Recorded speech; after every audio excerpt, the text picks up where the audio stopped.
ഇന്ത്യയുമായിട്ട് free trade agreement ഉണ്ടാക്കിയതിന് ശേഷം ഒരു രാജ്യം ഒറ്റയ്ക്ക് അടുത്ത 10-15 വർഷം കൊണ്ട് ഇന്ത്യയിൽ ഇൻവെസ്റ്റ് ചെയ്യാൻ പോകുന്നത് എത്രയാണെന്നറിയാമോ? 20 ബില്യൺ US ഡോളറാണ്.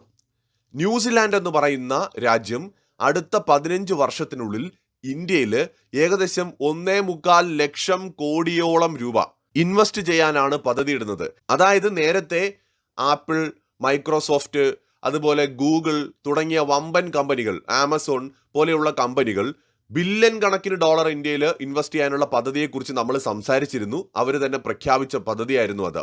ഇപ്പോഴിതാ 20 ബില്യൺ US ഡോളർ ഇന്ത്യയിൽ ഇൻവെസ്റ്റ് ചെയ്യുന്നതിനെ കുറിച്ചാണ് ന്യൂസിലാൻഡ് എന്ന് പറയുന്ന രാജ്യം സംസാരിക്കുന്നത്.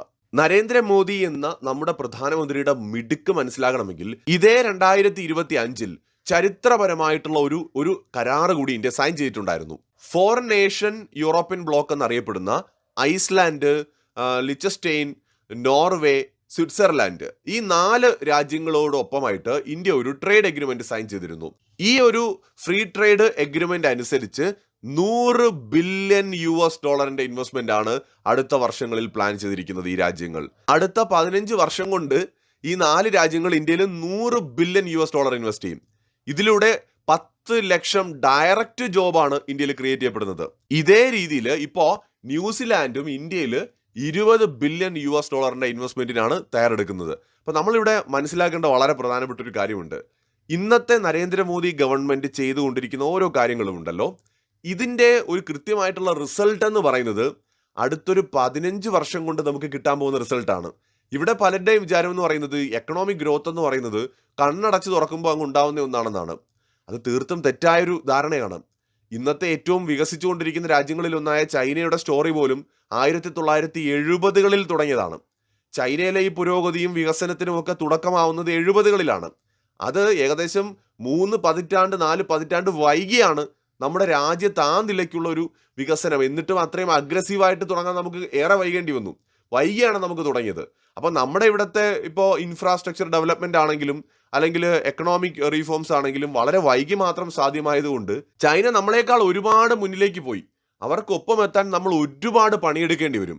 സോ ഇന്ത്യ ഗവൺമെന്റ് അവർക്ക് ചെയ്യാൻ പറ്റുന്ന ബെസ്റ്റ് എന്ന് വെച്ചാൽ ഇതിനും മേളിൽ ചെയ്യാനുള്ള ഒരു ചാൻസ് ഇല്ല ഇനി. അത്രയും ബെസ്റ്റായിട്ടാണ് ഇപ്പോൾ ചെയ്തുകൊണ്ടിരിക്കുന്നത്. വിദേശ രാജ്യങ്ങളുമായിട്ട്, വിശേഷിച്ച് വികസിത രാജ്യങ്ങളുമായിട്ടുള്ള റിലേഷൻ മെച്ചപ്പെടുത്തിക്കൊണ്ട് ഇതുപോലുള്ള ട്രേഡ് എഗ്രിമെന്റുകളും അല്ലെങ്കിൽ സ്വതന്ത്രമായിട്ടുള്ള മറ്റ് എഗ്രിമെന്റ്സ് ഫോം ചെയ്തിട്ട് അവരെ കൊണ്ട് ഇന്ത്യയിൽ ഇൻവെസ്റ്റ് ചെയ്യിപ്പിക്കുക. കമ്പനികളുമായിട്ട് കരാറുകൾ ഉണ്ടാക്കിയിട്ട് ആ കമ്പനികളെ കൊണ്ട് ഇന്ത്യയിൽ ഇൻവെസ്റ്റ് ചെയ്യിപ്പിക്കുക. സോ ഇന്ത്യയിൽ ഇവർ വന്ന് ഇൻവെസ്റ്റ് ചെയ്യുമ്പോൾ നമുക്ക് കിട്ടുന്ന ബെനിഫിറ്റ് എന്താണെന്ന് ചോദിച്ചാൽ വളരെ എളുപ്പത്തിൽ പറയാൻ പറ്റുന്നൊരു കാര്യം, ഇന്ത്യക്കാരായിട്ടുള്ള ആളുകൾക്ക്, ചെറുപ്പക്കാർക്ക് തൊഴിലവസരങ്ങൾ കിട്ടും. അപ്പോൾ ഇന്ത്യ നേരിടുന്ന ഒരു പ്രശ്നം എന്ന് പറയുന്നത് മെയിനായിട്ട് സിവിക് സെൻസ് എന്ന് പറയുന്ന ഒരു സാധനത്തിൽ നമ്മൾ വളരെ പുറകിലാണ്. നമ്മുടെ ആ ഒരു കഴിഞ്ഞ ഒരു 2 നൂറ്റാണ്ട് ബ്രിട്ടീഷ് ആധിപത്യത്തിന് കീഴിലായിരുന്നത് കൊണ്ട് തന്നെ സിവിക് സെൻസ് പോലുള്ള കാര്യങ്ങളിൽ സത്യത്തിൽ നമ്മൾ താഴേക്ക് പോയി. വൃത്തിയുടെ കാര്യത്തിൽ നമ്മൾ വളരെ പുറകിലാണ്. പണ്ടൊക്കെ ഏത് വീട്ടിൻ്റെയും മുന്നിൽ ഒരു പാത്രത്തിലോ ഒരു കിണ്ടിയിലോ കുറച്ച് വെള്ളമൊക്കെ വെച്ചിട്ടുണ്ടാവും.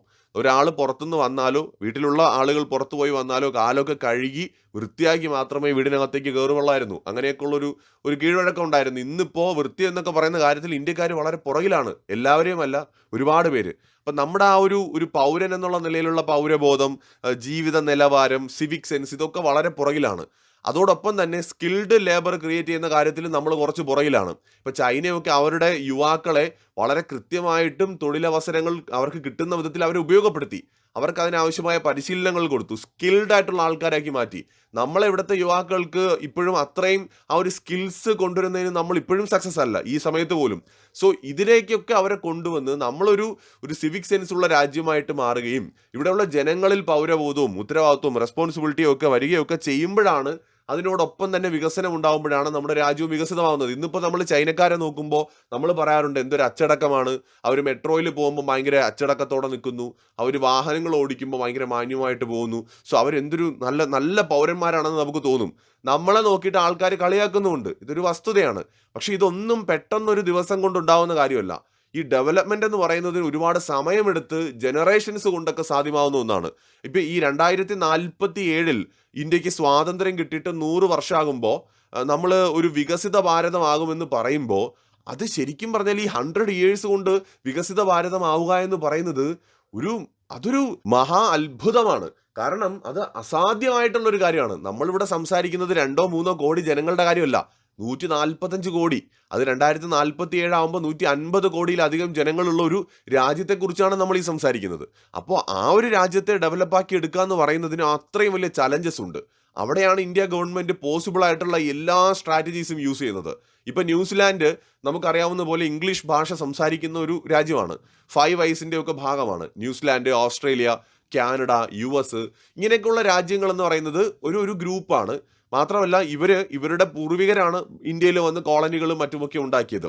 പക്ഷെ ഇവിടെ ഇൻട്രസ്റ്റിംഗ് ആയിട്ടുള്ള കാര്യം എന്താണെന്ന് വെച്ചാൽ ഈ പറയുന്ന ഗ്രൂപ്പിൽപ്പെട്ട ബ്രിട്ടൻ അല്ലെങ്കിൽ ഇന്നത്തെ യുണൈറ്റഡ് കിങ്ഡം ഇന്ത്യയുമായിട്ട് ഫ്രീ ട്രേഡ് എഗ്രിമെന്റ് സൈൻ ചെയ്തിട്ടുണ്ട്. ഇപ്പം ന്യൂസിലാൻഡ് അതുപോലെ ഇനി ഓസ്ട്രേലിയ തീർച്ചയായിട്ടും കാനഡയും അമേരിക്കയും ഒക്കെ ഇതേ പാതയിൽ തന്നെ എത്തുമെന്ന് തന്നെയാണ് വിചാരിക്കുന്നത്. അപ്പോൾ ഇനിയുള്ള ഒരു 10-15 വർഷത്തിൽ ഹ്യൂജ് ഇൻവെസ്റ്റ്മെന്റ് ആണ് ഇന്ത്യയിൽ വരാൻ പോകുന്നത്. നമുക്ക് വിശ്വസിക്കാനാകാത്ത വിധത്തിലുള്ള ഇൻവെസ്റ്റ്മെന്റ് രാജ്യത്തെ പല ഭാഗങ്ങളിലേക്കും ഒഴുകും. അതിലൂടെ നമ്മുടെ ചെറുപ്പക്കാർക്ക് തൊഴിലവസരങ്ങൾ കിട്ടും. അപ്പൊ ഈ തൊഴിലവസരങ്ങൾ ഒരുപാട് ഉണ്ടാവുമ്പോൾ ആ തൊഴിൽ കിട്ടുന്നതിന് വേണ്ടിയിട്ടുള്ള പരിശീലന സംവിധാനങ്ങളും നമ്മുടെ നാട്ടിലുണ്ടാവും. അപ്പോൾ സ്കിൽഡ് ലേബേഴ്സിനെ പ്രൊഡ്യൂസ് ചെയ്യാനും നമുക്ക് ആ സമയത്ത് കഴിയും. ഇപ്പോഴേ അതിൻ്റെ ആ ഒരു ആരംഭം നമുക്ക് കാണാൻ പറ്റും. അപ്പോൾ സ്കിൽഡ് ലേബേഴ്സ് നമുക്ക് ഉണ്ടാവുന്നതോട് കൂടിയിട്ട് എല്ലാവർക്കും തൊഴിൽ കിട്ടുന്ന ഒരു സാഹചര്യം വരും. അതിലൂടെ എല്ലാവർക്കും നല്ല വരുമാനം കിട്ടും. നമ്മുടെ രാജ്യത്തിന്റെ GDP ഗ്രോത്ത് വർദ്ധിക്കും. രാജ്യത്ത് ആ ഒരു സമ്പന്നത അല്ലെങ്കിൽ വികസനം നമുക്ക് കണ്ണുകൊണ്ട് പൂർണ്ണമായും കാണാൻ പറ്റും. ഇന്നിപ്പോൾ നമ്മൾ ഇന്ത്യയിൽ ഒരു സ്ഥലത്തേക്ക് സഞ്ചരിക്കുകയാണെന്നുണ്ടെങ്കിൽ ചില സ്ഥലങ്ങളിൽ എത്തുമ്പോൾ ലോക നിലവാരത്തിലുള്ള റോഡുകൾ കാണാൻ പറ്റും, അല്ലെങ്കിൽ മനോഹരമായ പട്ടണങ്ങൾ കാണാൻ പറ്റും, വൃത്തിയുള്ള സ്ഥലങ്ങൾ കാണാൻ പറ്റും. കുറച്ച് കഴിഞ്ഞ് അങ്ങോട്ട് പോകുമ്പോഴേക്കും നിറയെ കുണ്ടും കുഴിയുള്ള റോഡുകളായിരിക്കും, ഒട്ടും വൃത്തിയില്ലാത്ത സ്ഥലങ്ങളായിരിക്കും. ആഫ്രിക്കയെ പോലെ തോന്നിപ്പിക്കുന്ന പല എന്താ പറയുക തെരുവുകളും അല്ലെങ്കിൽ അങ്ങനെയുള്ള സ്ഥലങ്ങളും ചിലപ്പോൾ കാണും. അപ്പോൾ ഇന്ത്യ എന്ന് പറയുന്നത് ഇപ്പോൾ പൂർണ്ണമായി വികസിച്ചിട്ടില്ല. ചില പോക്കറ്റുകളിൽ വികസനം നടക്കുന്നുണ്ട്, ചിലയിടങ്ങളിൽ നടക്കുന്നില്ല. അപ്പോൾ ഗ്രാജ്വലി നമ്മൾ വികസിച്ചുകൊണ്ടിരിക്കുകയാണ്. അപ്പോൾ ഒരു 10-15 വർഷം കൊണ്ട് വലിയ ഇൻവെസ്റ്റ്മെന്റ് കൂടി വരുമ്പോൾ ഗവൺമെന്റും കൃത്യമായിട്ട് ഇടപെട്ടുകൊണ്ടേയിരുന്നാൽ എല്ലാ മേഖലയിലും, ആരോഗ്യ മേഖല, തൊഴിൽ മേഖല, അതോടൊപ്പം തന്നെ ഈ പറഞ്ഞ സിവിക് സെൻസ്, ഇങ്ങനെയുള്ള കാര്യങ്ങളിലെല്ലാം ആ ഒരു പുരോഗതി നമുക്ക് കാണാൻ കഴിയും. അടുത്ത ജനറേഷൻ ഒക്കെ എത്തുന്ന സമയത്ത് ചിലപ്പോൾ ഇന്ത്യക്കാര് ലോകത്തിലെ തന്നെ ഏറ്റവും മികച്ച അച്ചടക്കമുള്ള സിവിക് സെൻസ് ഉള്ള മനുഷ്യരെന്ന് ചിലപ്പോൾ അറിയപ്പെടാൻ പോലും സാധ്യതയുണ്ട്. ഇങ്ങനെയാണ് ഓരോ രാജ്യങ്ങളിലും വികസനം ഉണ്ടായിട്ടുള്ളത്. ചൈനയൊക്കെ ഇപ്പൊ അവിടുത്തെ ആ ഒരു ഡെവലപ്മെന്റ് വരുന്നതിന് മുമ്പ് നോക്കിക്കഴിഞ്ഞാൽ വളരെ മോശം അവസ്ഥയിൽ കടന്നൊരു രാജ്യമായിരുന്നു. പക്ഷെ ഇന്ന് ചൈന എത്രത്തോളം മാറി? വളരെ ഒരു ഷോർട്ടായിട്ടുള്ള പീരീഡിലാണ് ചൈന മാറിയത്. ചൈനയേക്കാൾ കുറഞ്ഞ സമയത്തിനുള്ളിൽ ആ ഒരു ഗോളിലേക്ക് എത്തുവാനാണ് നമ്മുടെ രാജ്യം പരിശ്രമിച്ചുകൊണ്ടിരിക്കുന്നത്. തീർച്ചയായിട്ടും അതിലേക്ക് നമുക്ക് എത്താൻ കഴിയുമെന്നാണ് വിചാരിക്കുന്നത്. ഇപ്പോൾ ഏറ്റവും ഒടുവിൽ നമ്മൾ ഫ്രീ ട്രേഡ് എഗ്രിമെന്റ് സൈൻ ചെയ്തതാണ് ന്യൂസിലാൻഡ്. ഇതിന് പുറമെ ഇനിയും കൂടുതൽ രാജ്യങ്ങളുമായിട്ട് ഇന്ത്യ ട്രേഡ് ഡീലുകൾ ഉണ്ടാക്കാൻ പോവുകയാണ്. മറ്റൊരു വീഡിയോയുമായി വീണ്ടും വരാം.